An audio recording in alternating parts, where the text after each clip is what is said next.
మీ business ఏదైనా మీ ఊర్లో promotion చేయాలంటే అది సుమన్ టీవీతోనే సాధ్యం. ఇప్పుడే సంప్రదించండి. కనిగిరిలో జరుగుతున్నటువంటి నేరాలకు కానివ్వండి, అసాంఘిక కార్యక్రమాలు కానివ్వండి, నేరస్తుల మీద ఉక్కుపాదం మోపుతానని చెప్పేసి సాయి ఈశ్వర్ యశ్వంత్ రెడ్డి గారు మీడియాతో వెల్లడిస్తున్నారు. ప్రస్తుతం ఆయన మనతో పాటు ఉన్నారు. ఆయన అడిగి ఈరోజు జరుగుతున్నటువంటి కార్యక్రమాల గురించి తెలుసుకుందాం. సార్, ఈరోజు ఈ ర్యాష్గా జరుగుతున్న కార్యక్రమాలు కానివ్వండి, ఈ కాటన్ సెర్చ్ కార్యక్రమం కానివ్వండి, ఇంత హుటాహుటిని చేయడానికి కారణం? మనకు కనిగిరిలో చాలా ఇన్ఫర్మేషన్ పెట్టుకొని ఉన్నామండి 1.5 మంత్ నుంచి. సో ఆ ఇన్ఫర్మేషన్ బేస్డ్గా మనము ఏవైతే స్పెసిఫిక్ టార్గెట్స్ ఉన్నాయనుకుంటున్నామో, రౌడీ షీట్స్ కానీ, బ్యాడ్ క్యారెక్టర్స్ కానీ, సస్పెక్ట్ షీట్స్ కానీ, లేకపోతే ఎవరైనా స్ట్రేంజర్స్ ఎక్కడెక్కడి నుంచి అయినా వచ్చి మన దగ్గర ఉంటున్నారా, లేకపోతే వాళ్ళ ఇంట్లో ఏమైనా గంజాయి కానీ, లేకపోతే సెల్లింగ్, బయింగ్, కన్జంప్షన్ ఏదైనా ఉందా, లేకపోతే ఇల్లిసిట్ లిక్కర్ ఏమైనా స్టోర్ చేసుకొని ఉన్నారా, ఇటువంటి ఇన్ఫర్మేషన్ బేస్డ్ మీద మనం ఈరోజు మార్నింగ్ 4:30కి ఫాలోయింగ్ చేసుకొని 5 o'clock నుంచి 7-7:30 దాకా కార్డినెన్స్ సర్చ్ ఆపరేషన్ ఒక 50 to 60 మెంబర్స్ స్టాఫ్ని తీసుకొని 5 SIs, ఒక CI, నేను కలిసి చేయడం జరిగింది.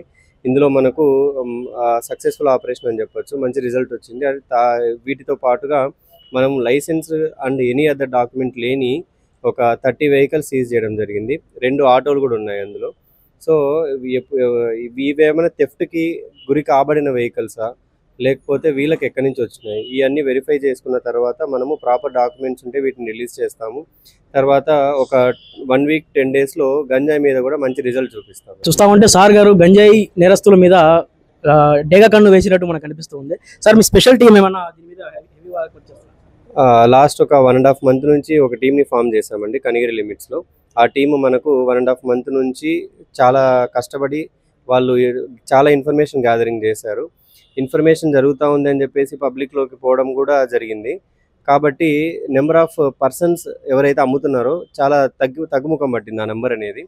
కాబట్టి ఇప్పుడు ఎవరైతే లిమిటెడ్గా ఉన్నారో వాళ్ళ మీద కూడా మనము ఈ ఇన్ఫర్మేషన్ పెట్టేసి గంజాయి ఇవన్నీ దొరికితే 100% మన కేసు కట్టి రిమాండ్కి పంపించడం తప్పనిసరిగా జరుగుతుంది. ప్రస్తుతం అయితే యూత్ అనేది ఎక్కువ పార్టిసిపేట్ అవుతుంది. గంజాయి కన్జెక్షన్ అంటే మ్యాక్సిమం యూత్ ఆఫ్ పర్సంటేజ్ ఎక్కువ ఉంటుంది.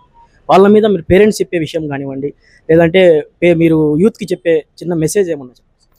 ఫస్ట్ ఆఫ్ ఆల్ గంజాయి అనేది అదొక మాదక ద్రవ్యం. ఎవరు కూడా దాన్ని సేవించకూడదు. వన్స్ అది కన్జంప్షన్ స్టార్ట్ అయింది అంటే అదొక వ్యసనం లాగా ప్రతిరోజు ప్రతిసారి దాన్ని కన్జంప్షన్ చేయాలనే ఒక ఇదిలోకి వెళ్ళిపోతారు.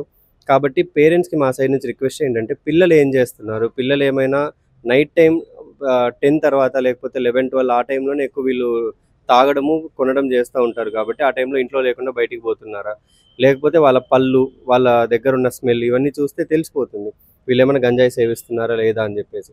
కాబట్టి పేరెంట్స్ ఖచ్చితంగా వాళ్ళ మీద ఒక కన్నేసి ఉంచితే తప్ప పిల్లలు చెడుదారులో పట్టకుండా వాళ్ళని ఆపలేరు.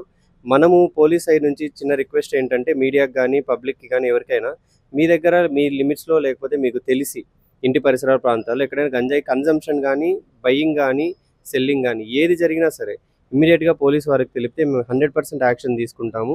దీంట్లో ఎటువంటి సందేహం లేదండి. ఇప్పుడే సాయి ఈశ్వర్ యశ్వంత్ గారి మాటల్లో మనం తెలుసుకున్నది ఏంటంటే, పేరెంట్స్ అనేది పిల్లల మీద ప్రత్యేక శ్రద్ధ పెట్టాలని చెప్పేసి ఆయన అంటున్నారండి.